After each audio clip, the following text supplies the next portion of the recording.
안녕하십니까. 칸중국 코리아 이태현입니다.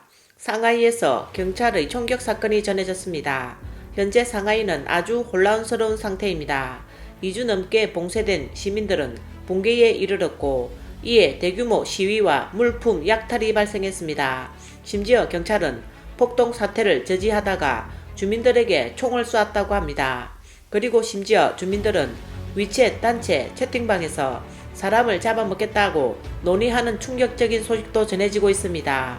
트위터 사용자가 올린 2개의 동영상에 따르면 상하이 푸둥 항터우진에서 폭동이 발생했습니다.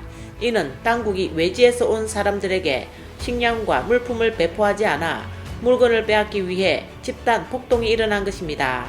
또 다른 영상에서는 경찰이 보급품을 약탈하는 운전자를 잡으려고 총격을 가하는 모습이 담겼습니다.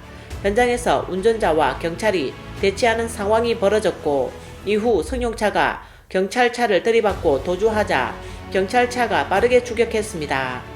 경찰과 민중의 스릴 넘치는 대치 장면이 담긴 영상이 인터넷에서 돌고 있습니다.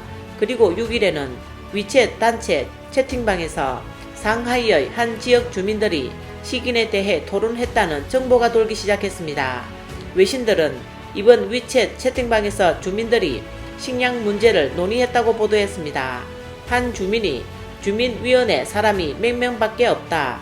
관리해야 할 범위가 넓고 전염병을 퇴치할 사람이 턱없이 부족한데 이런 상황에서 우리 음식을 신경 쓸 사람이 있겠는가? 라고 말했습니다. 그럼 우리는 뭘 먹어야 합니까? 7층에 있는 그 흑인을 먹을까? 이어 이 물건은 여러 날 충분히 먹을 수 있다 라고 덧붙였습니다. 또 다른 주민은 잘 먹어야 저항력이 있다 라고 응수했습니다. 뜻밖에도 위챗 채팅방에 이 흑인 남성이 있었고 중국어를 알아보고는 영어로 나를 먹지 마세요 라며 왜 날 먹으려고 하지요? 라고 물었습니다. 또 흑인 남성은 나는 착한 흑인입니다. 제발 나를 먹지 마세요. 상하이 라고 강조했습니다.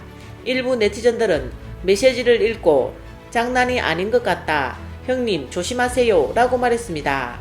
누리꾼들은 상하이에 많은 군인이 주둔하고 있어서 며칠이 지나면 운이 더 나빠질 것 같다 라며 좋은 날은 단 하룻밤 곧 군대가 통제할 것이다. 시민들이 자원하면 그들보다 훨씬 낫다. 그러나 그들은 시민들이 모이는 것도 자원하는 것도 허용하지 않는다. 백성들이 죽거나 살거나 하는 문제를 그들은 생각하지도 않는다. 그저 자신의 권력이 위협받아 기득권층의 이익에 영향을 미칠까봐 두려워할 뿐이다.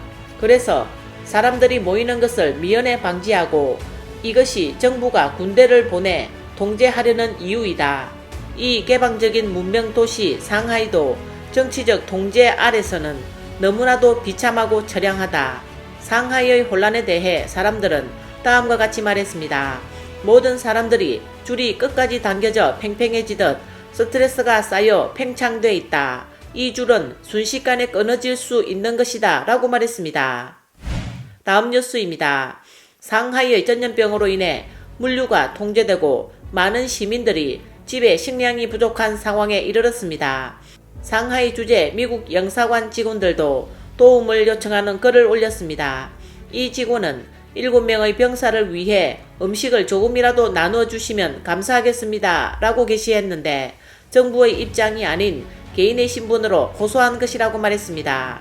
로이터 통신은 인터뷰와 소통 끝에 미국 대사관 직원이 메시지 그룹에 게시한 정보가 사실임을 알게 됐고 미국 대사관에 주둔하고 있는 병사들은 진공 포장된 배급량밖에 남지 않은 상황이라고 전했습니다. 상하이는 3월 28일 도시를 봉쇄하기 시작했고 지금까지 해제될 조짐은 없습니다. 돌발 봉쇄에다 매우 강력하게 통제하고 있어 주한미군 총영사관의 자재 조달까지 영향을 받았습니다. 그 결과 이곳에 주둔한 해병대원들은 봉쇄 며칠 만에 시선한 음식이 바닥났고 통조림과 군용 건조식품만 남았습니다. 상하이 주재 미국 영사관은 로이터 통신과의 인터뷰에서 상하이에 주둔한 병력의 식료품 배급에 대한 논평을 거부했습니다. 미국 총영사관에는 7명의 미 해병대 군인이 주둔하고 있으며 총영사관 직원의 안전을 책임지고 있습니다. 여러 국가에 있는 미국 영사관의 내부 보안은 미 해병대의 책임입니다. 식량 부족이 너무 심각해서 영사관 누군가는 도움을 요청해야 했습니다. 해병대 중 한 명은 우리는 이 힘든 시기를 버티기 위해 신선한 음식이 필요하다라고 말했습니다. 그렇지 않으면 총을 들 수조차 없을 것이라는 겁니다. 한편 도이체벨레의 보도에 따르면 상하이에 미슐랭 레스토랑을 소유하고 있는 독일 셰프 스텔리에는 자신의 레스토랑이 3월 16일부터 강제 폐쇄됐다고 분노를 표출했습니다. 그는 곧 해제될 것이라고 생각했지만 3주째 갇혀있다고 말했습니다. 또 그는 사람을 가장 우울하게 하는 것은 이러한 심각한 봉쇄가 언제 끝날지 모른다는 것이라고 말했습니다. 공경에 처한 사람들은 정부 부처와 소통할 수 없고 지역위원회에 언제 봉쇄가 해제되는지 물어보면 모른다고 말합니다. 정부는 모든 대가를 아랑곳하지 않고 며칠 동안 도시를 봉쇄하고 있는데 왜일까요? 사람들이 모르는 다른 이유가 있는 것일까요? 라고 말했습니다. 독일인 셰프 스텔리에는 상하이에서 18년을 살았습니다. 그와 그의 아내는 봉쇄가 이렇게 오래 걸릴 줄은 예상하지 못했고 사전 통보도 받지 못했다고 말했습니다. 며칠 전 지역위원회에서 오이, 계란, 우유 몇 개를 주었습니다. 신선한 음식이 오랜만이었습니다. 이런 공경에 빠진 적이 없는 그는 고맙게도 집에 냉동식품과 비축품이 조금 있으나 4, 5주 정도의 버틸 양밖에 안 된다고 말했습니다. 다음 뉴스입니다. 대만 공군 사령부가 최신 정보를 발표했습니다. 4월 7일 중공의 제-11 전투기 2대, 얀-9 통신 대응기 1대, 얀-8 장거리 항공기 1대가 대만 방공식별구역에 진입했습니다. 그중 얀-9 통신 대응 항공기 1대는 동쪽 영공을 통과했습니다.